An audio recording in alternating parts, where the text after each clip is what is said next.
Desarrollemos ahora con mayor extensión los modos de exteriorización de la voluntad cuando la misma es expresa y por escrito. Tenemos que esta forma de expresar la voluntad se puede plasmar en un documento y el documento se puede clasificar en particular o público. Así, dentro de los documentos particulares públicos tendríamos una subclasificación que serían los documentos que no están firmados. Esos reciben la denominación de instrumentos no firmados particulares, y los instrumentos firmados que reciben la denominación de instrumentos privados. Recuerden que estos instrumentos son los que contienen actos jurídicos. Entonces, como ejemplos de instrumentos privados, es decir, los firmados, podemos hablar de algún contrato, de un recibo que acredita algún pago, etc. Y como ejemplo de instrumentos particulares no firmados, los mismos podrían ser un ticket que emite un cajero automático, un ticket de un estacionamiento, un ticket que me emite la máquina donde yo compro una entrada a un cine. Es decir, son instrumentos donde no llevan la firma de una persona física en particular.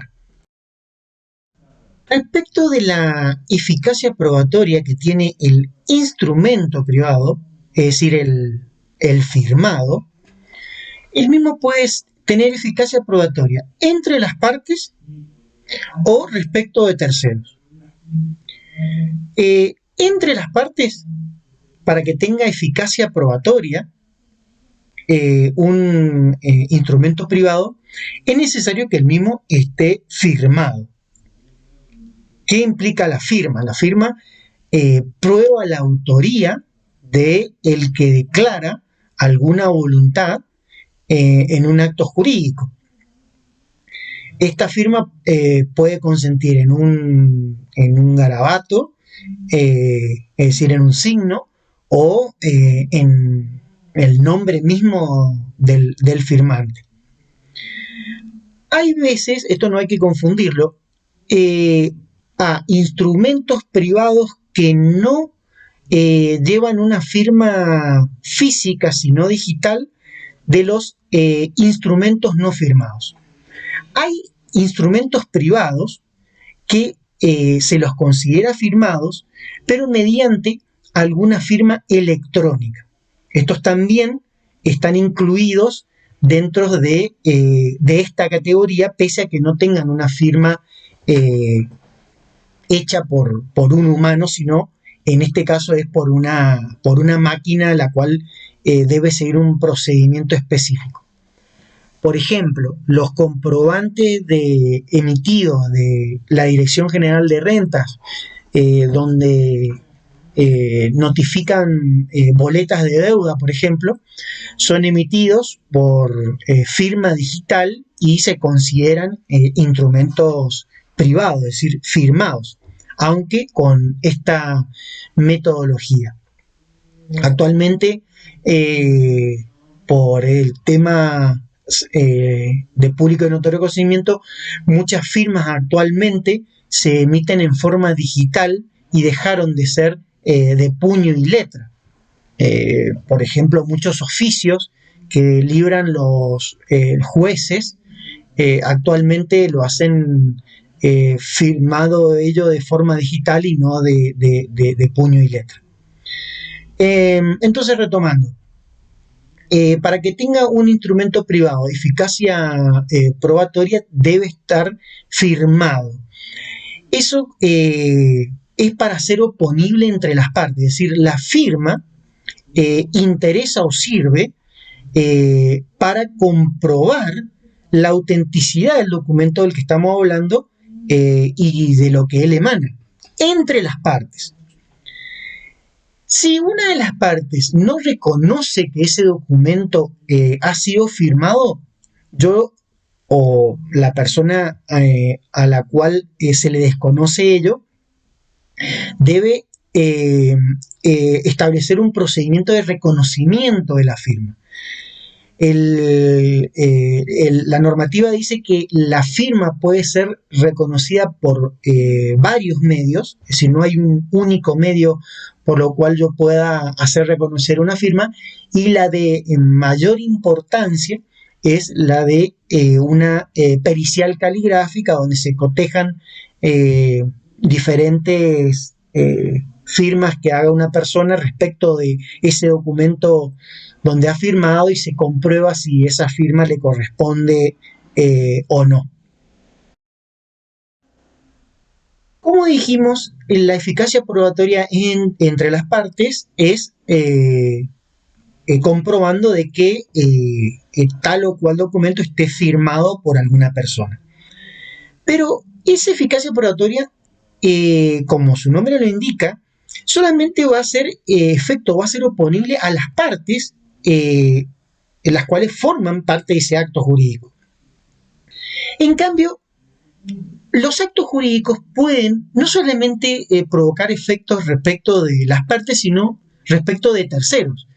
Es decir, puede provocar efectos jurídicos, un acto jurídico, a personas que no han participado de ese acto. Y la normativa dice que respecto de terceros, ese acto jurídico recién les puede ser oponible desde el momento que adquiera fecha cierta. Esto de la fecha cierta es una figura jurídica que se utiliza.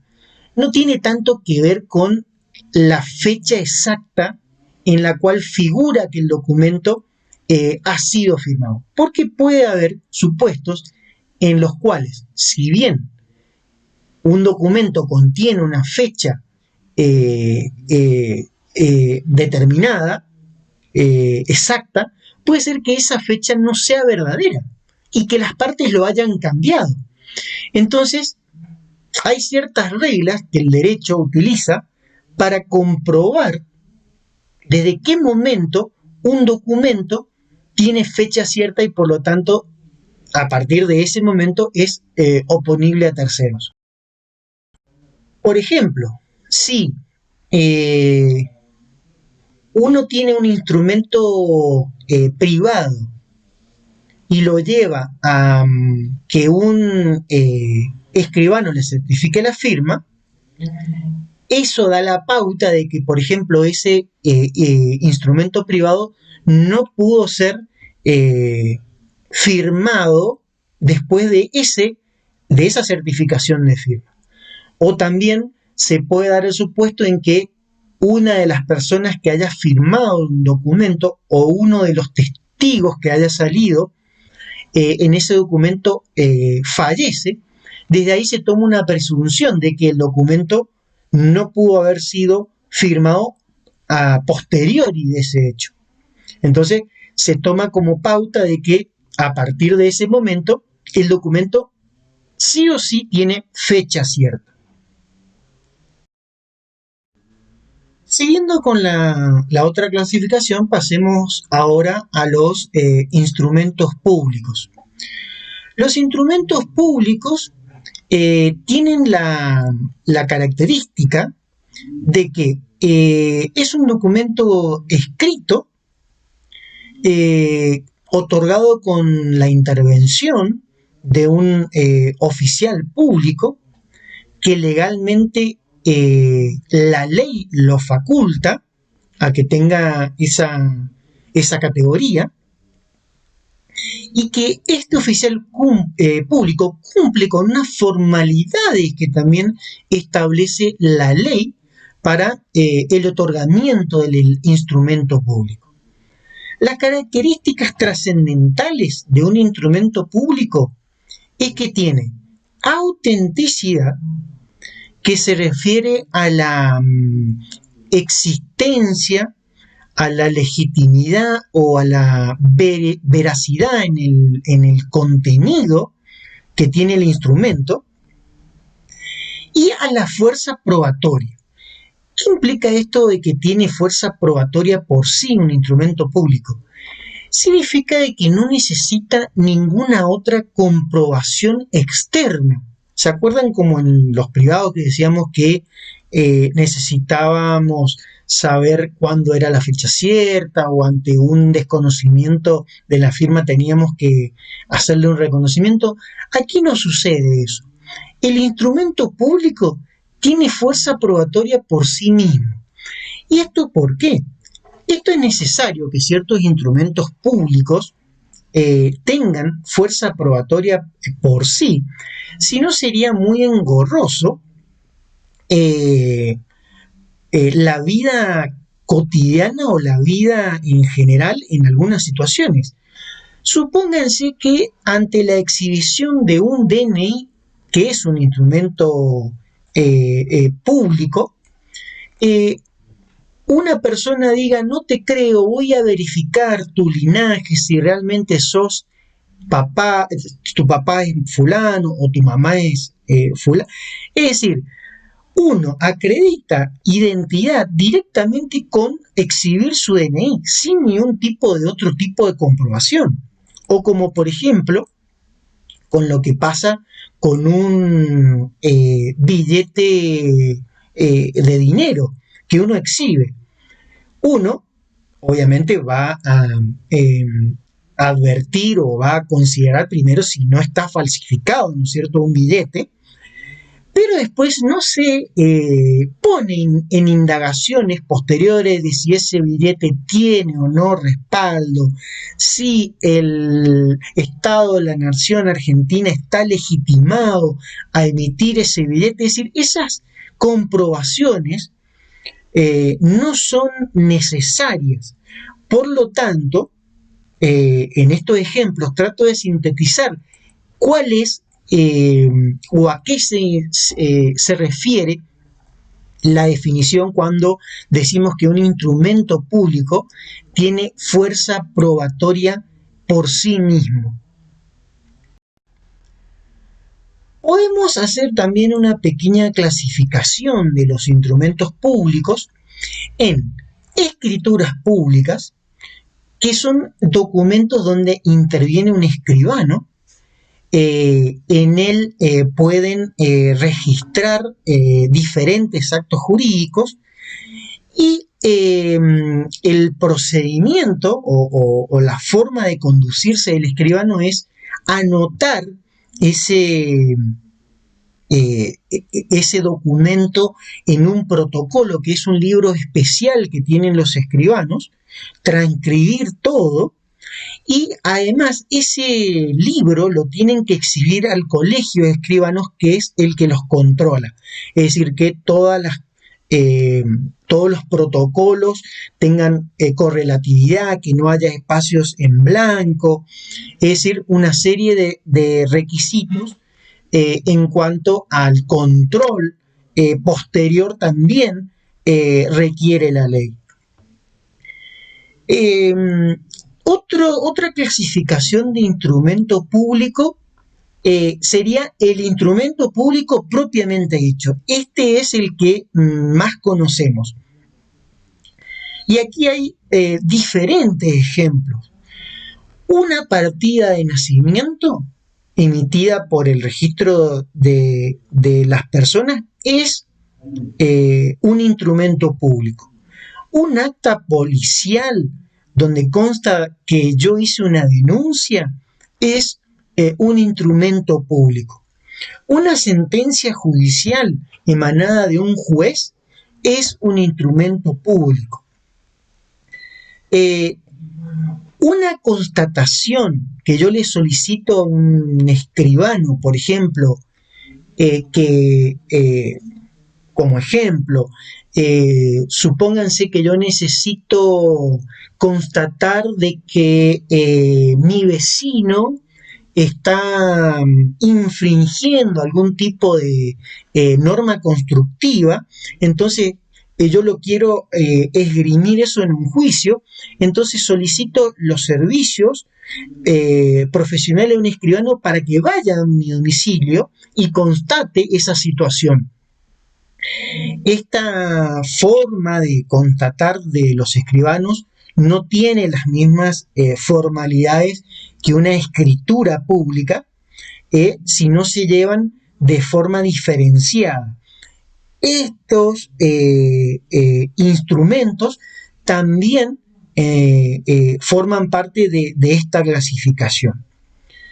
Y por último, otra clasificación que podemos dar son la de los títulos públicos, que son los títulos que pueden ser ya sea emitidos por el Estado Nacional, por una provincia o por la Ciudad Autónoma de Buenos Aires conforme ciertos requisitos que la ley prescribe. ¿Qué encontramos dentro de estos títulos públicos? Por ejemplo, billetes, los bonos, letras del tesoro, etcétera.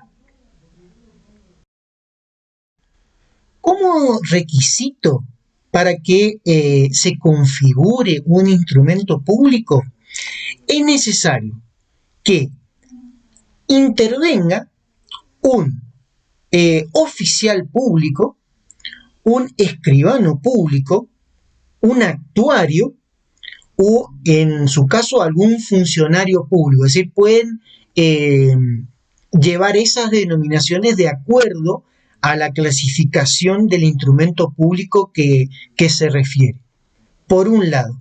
Y por otro lado, es necesario que ese oficial público o la denominación que se utilice firme conjuntamente con las partes el instrumento público. Esos son los requisitos para que pueda ser emanado, de acuerdo a lo que dispone la ley, un instrumento público.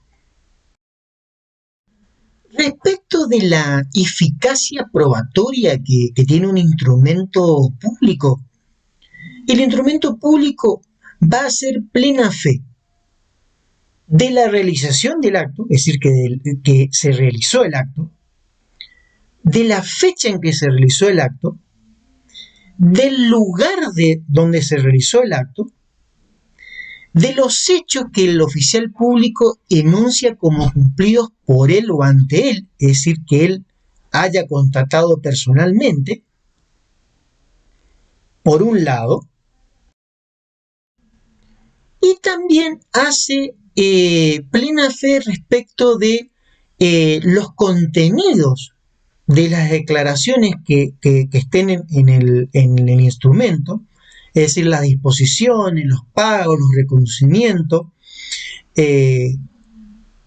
todo, es decir, lo que se declare en ese instrumento público, perdón.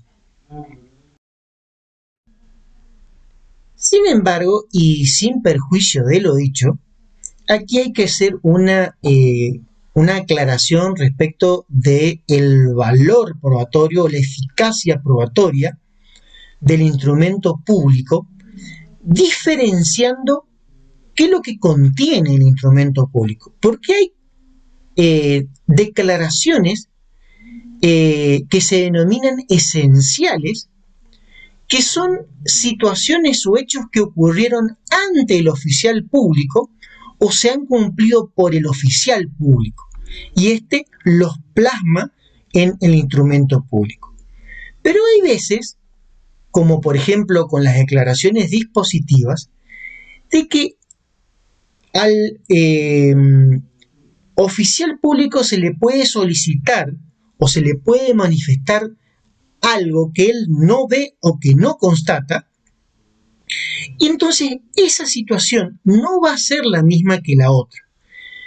Y esto tiene que ver con la forma de poderse oponer una persona a lo que está contenido en un instrumento público. debido a que si yo quiero impugnar, porque puede suceder de que un escribano público mienta, de que algo sucedió y en realidad no lo sucedió, lo cual es algo grave. Entonces, en ese caso yo lo que tendría que hacer para impugnar ese contenido es hacer un procedimiento que se llama de redargución de falsedad, donde lo tengo que incriminar al, al escribano, por ejemplo, que intervenga en un acta notarial, de que tal o cual situación falseó a la verdad. Diferente es el caso de las declaraciones dispositivas, donde solamente el escribano, por ejemplo, interviniente, se limita a decir en el acta de que tal situación fue puesta a conocimiento de él y que quieren que él deje constancia, pero los hechos o las situaciones no sucedieron en presencia de él. Por lo tanto, si una persona quiere impugnar ello, con simple prueba en contrario, sin incriminar al escribano, lo puede hacer. Por eso es importante esta aclaración en cuanto a la eficacia probatoria, de acuerdo a que el instrumento público tenga declaraciones de tipo esenciales o declaraciones de tipo dispositivas.